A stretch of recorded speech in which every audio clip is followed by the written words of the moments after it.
অনেকদিন পর আজকে বগুড়ায় আদালত করায়, আর মানুষ কিন্তু আদালতে কারণ ছাড়া এমনি আসে না, যে কোনো কারণে আমরা আসতে হয়।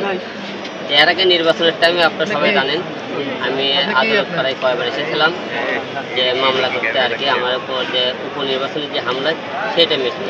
আজকে আসার কারণ হলো দেখ, দেশ এখন স্বাধীন, আমরা এখন স্বাধীনভাবে কথা বলতে পারছি সবাই। এই জন্য আজকে আদালতে আসার একটা কারণ, তো আমি এই যাবৎ 4টি জাতীয় সংসদ নির্বাচন করেছি, আপনি সবাই জানেন। 4টে নির্বাচনে আমি মার খেয়েছি এবং লাঞ্ছিত হয়েছি, কিন্তু এর বিচার দিয়েছে অনেকবার, কিন্তু বিচারের কোনো আমরা রায় পাইনি।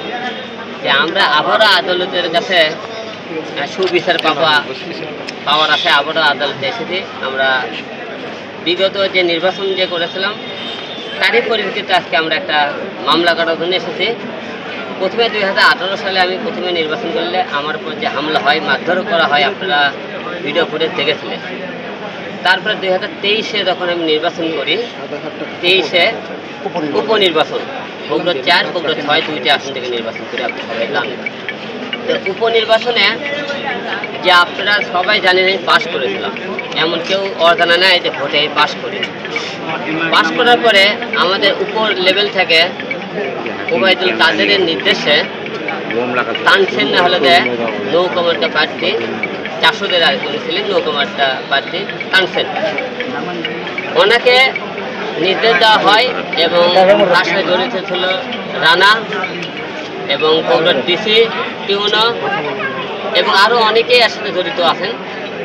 তারা সবাই যোগ করে ওবায়দুল কাদের তাদেরকে বলেছিল হিরো আলম তো সংসদে আছে, সংসদ ছোট হয়ে যাবে এবং আমরা লাঞ্ছিত হব, তাই হিরো আলম যে কোনো প্রকার হোক তাই যাতে পাশটা করে তাকে ফেল করে দাও। কারণ তাকে অনেকেই আমাকে স্যার বলতে লজ্জা লাগবে, লজ্জার কারণে তারা আমাকে ভোটে পাস করতে দেওয়া হয়নি। না দেওয়ার কারণে আমাকে ফেল দেখানো হয়। আমি সবাইকে একটা কথা বলতে চাই, জোর গলায় সেই টাইমে যে উপনির্বাচন হয়েছিল, আপনারা সবাইকে অনুরোধ করবো যে আদালতের কাছেও অনুরোধ করবো যে ব্যালটগুলোতে আরেকবার গণনা দেওয়া হয় যে আমি সেই টাইমে রিয়েল পাস করেছিলাম কিনা। জনগণ জানে পাস করেছিলাম, কিন্তু অনেকেই এই ধামাচাপা দিয়েছিল আওয়ামী লীগের অস্ত্র ধরে, তাদের ক্ষমতার ধরে আমার এই নির্বাচনটা তারা ছিনিয়ে নেয়। আজকে সব কিছু মিলে আজকে আদালত করার আসার কারণ আজকে আমরা মামলা করতে এসেছি। আচ্ছা আলম ভাই, মামলাটা আপনি করতে এসেছেন সে বিষয়ে আমরা জানলাম। মামলাটা আজকে আদালতে আবেদন মূলত আদালতে আবেদন দেওয়ার কথা এবং পরবর্তীতে সেটি মামলা আকারে যাবে, সেটি থানায় যাবে। আজকে আসলে দেওয়া গেল না কেন আবেদনটা? আসলে মামলা তো 2018 থেকে শুরু, মনে করেন 2024 পর্যন্ত 4টে ঘটনা আর কি। এই ঘটনাগুলো মনে করেন সব করে কাগজ প্রস্তুত করতে আমি গতকাল এসেছিলাম উকিল সাহেব সব কিছু রেডি করতে। আজকে সকাল 10টার মধ্যে আমাকে কোর্টে জমা দিতে হয়, আর আমাদের জমা দিতে একটু টাইম লেট হওয়ার কারণে আমরা আজকে জমা দিতে পারিনি। তবে আমাদের মামলার প্রস্তুতি সব রেডি, আপনারা ইতিপূর্বে কাগজপত্র দেখেছেন, উকিল সাথে কথা বলে যাবেন আপনারা, সমস্যা নাই। আমরা আশা রাখতেছি রবিবারে ফার্স্ট আওয়ারে আমরা মামলাটা জমা দিতে পারবো, আর আশা রাখতেছি।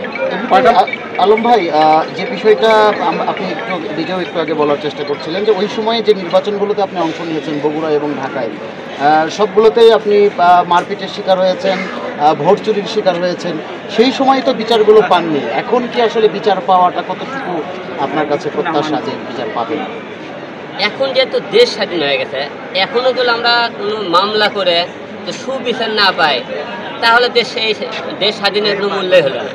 আবার পরবর্তীর মধ্যে যারা সরকার আসবে তারাও মনে করেন এরকম করে, তাহলে দেশের মনে ভবিষ্যৎ কেউ নির্বাচন স্বাধীন বলে লোকজনের ভিতর থেকে একটা আশা আর থাকবে না। তাই আমরা আশা রাখতেছি যে দেশ যেহেতু স্বাধীন হয়েছে একটা সুষ্ঠু একটা বিচার পাবো। আমার এই বিচার পাওয়া থেকে ভবিষ্যতের লোকজন যারা বিচার পায়নি তাদের সাহস বেড়ে আসতে পারে যে আমরা হয়তো এখন নতুন করে মামলা করলে বিচার হয়তো পাবো। আলম ভাই, আমার একটা শেষ প্রশ্ন, সেটা হলো যে আপনি যেহেতু বারবারই বলছেন এবং আপনি নিজেও নির্বাচন করার পরে এখনকার পরিস্থিতিতে আপনি যেটি বলছেন যে আমরা দ্বিতীয়বারের মতো স্বাধীন হয়েছি, সেই জায়গায় আপনি এর আগে যেহেতু নির্বাচনে অংশ নিয়েছেন, রাজনৈতিক দলে অংশগ্রহণ করা বা রাজনৈতিক দল গঠনের কোনো পরিকল্পনা আপনার আছে কিনা বা প্রাথমিকভাবে চিন্তা করছেন কিনা? আমরা সামনে বলেছিলাম যে আমরা নির্বাচন করব না আওয়ামী লীগ সরকারের অধীনে, যেহেতু এখন সবকটা দল সামনে নির্বাচনে আসতে পারে, আমরাও নির্বাচনে আসবো আশা রাখতেছি। আর আমরা কোনো দল থেকে তো ভালো কোনো আমরা মনে করেন আশা পাই, তাহলে কোনো দল থেকে নির্বাচন করবো। আর যদি না পাই তাহলে আমরা স্বতন্ত্র প্রার্থী হিসেবে নির্বাচন করবো। আচ্ছা, এ পর্যন্ত কয়টা মামলা করার সিদ্ধান্ত আছে আপনার? এ পর্যন্ত আমরা ঢাকায় মামলা করেছি, আপনারা সবাই জানেন। আমার 73 একজন আছে, সবাই জানেন। আরাফাত ঢাকা 17 আসনে আমাকে অনেক মারধর করেছিল, তার বিরুদ্ধে আমরা 2টি মামলা করেছি।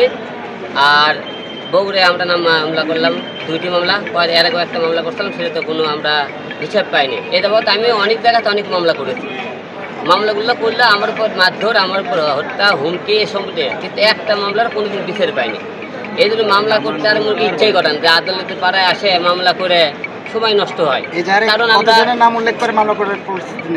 আমরা এই যাবৎ প্রায় অজ্ঞাত থাকি 50 জন, আর রিয়েল আপনি 10 জনের লেখান আমরা, যারা মিন আমাকে মারধর করেছে এবং আমার আসন ছিনে নিয়েছে, তারা 10 জন থাকবে একবারে, আর অজ্ঞাত থাকবে অনেক।